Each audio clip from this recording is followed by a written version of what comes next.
Thanks, Riv. We're joined at the desk by Altec and Pobelter. After another win, this brings you to 2 wins in a row here. Now, Pobelter, does this mean EG's turnaround, going full throttle into the end of the season? I hope so, because we're going to need like all the wins we can get if we want to make playoffs.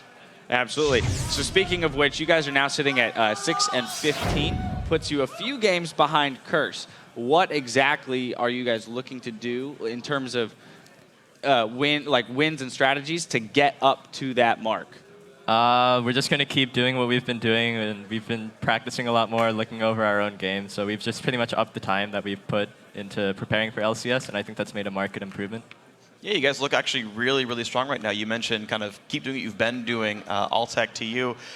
We've seen a couple of new things come out. We saw Ramus and Maokai in the EU LCS yesterday. We saw some new stuff come out as well. Xerath making kind of a reappearance in North America, for example.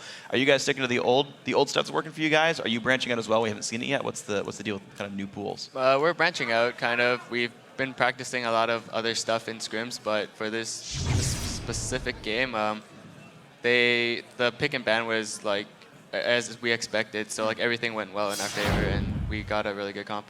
I want to actually ask you about then playing new things in scrimmages because, of course, the scrim is both, it's practice for your team as well as the team you're against. Is it sometimes weird when they're like, we're going to try out something new that you probably don't have any like reason to practice against? Is that sometimes like painful and like, man, we got to practice against Jungle Rengar, but we're not playing Curse for a while? Like, is that sometimes disruptive? Yeah, it is very disruptive because we're like, oh, this champion might never see play in LCS, so it's kind of weird. But as we've seen today, Voyboy brought out the Justana mid.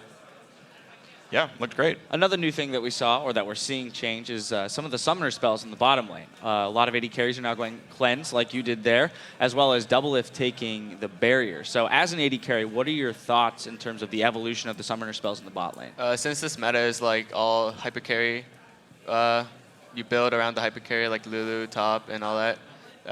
You don't really need the kill pressure, so you can run barrier and heal, and just play passive and just go late game.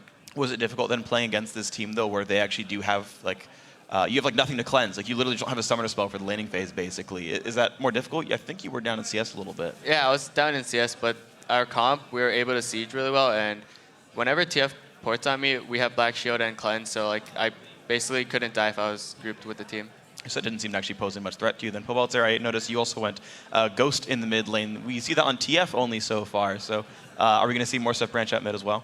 Yeah, I think a lot of the current like things that are becoming meta mid laners like Xerath, Ghost is good to pick up on them because they already have enough damage. They just need to survive in a fight and keep their range. So Flash Ghost is really nice for that. And if you can get to the point where you pick up Distortion Boots, it's really difficult to die. Cool. Now we talk about mobility and the new summoner spells and things like that, and we see a pretty good example. We're going to pull up the last fight of the game onto your screen where CLG actually chooses to initiate this one, but it's you guys who are kind of causing the chaos and coming out with the win. So Pobelter, if you could walk us through this final engagement. Okay, so we see Elise from the side right here, and we're just trying to get hits on the inhib when we can. And then Braum goes in for a flash engage, but misses. We see TF port behind us, and so we instantly move all our focus to him. And all the while, Mundo is soaking up all of Twitch's damage, which is huge. They tried to kill me, but I managed to survive, and so I'm still throwing out damage right here. And then Twitch has already like used his ult and everything on Mundo, and now he has nothing. And then from here, it's just clean up. So you guys seem to crush really well, and of course, you guys just took down the #1 team. I guess now they're #2 in the LCS. You guys dropped it down CLG. You guys face another top dog next week, or tomorrow, I should say, as well, Dignitas. First of all, did you actually get to see the Dig vs. Curse game, and do you get any notes from that? Yeah, I feel like they kind of got cheesed a little by the mid Tristana. Like they weren't expecting it and didn't know how to play against it. But I think they still looked strong in some parts, so we're just going to have to prepare like we would any other week. And then they've been out on a losing streak recently, so yeah, hopefully that will work a little in our favor, and maybe they'll be a little demoralized. So you're coming in with just like your picks and bans already. I mean, you do, of course, prep for both opponents coming into the week. Right. So just business as usual. You're just like, yeah, we still know Dig's good. We're just going to hope you do our best. Yeah. Okay. All right, maybe we'll see some of those unconventional picks, the Xerath or Nidalee, come out in the top lane. I don't want to reveal anything. All right. I tried. You can't Said there was fault me something. for trying, exactly. Well, we'll see. Anyway, guys, thanks so much for joining us here on the desk. Good luck in your game tomorrow. Congratulations on your win.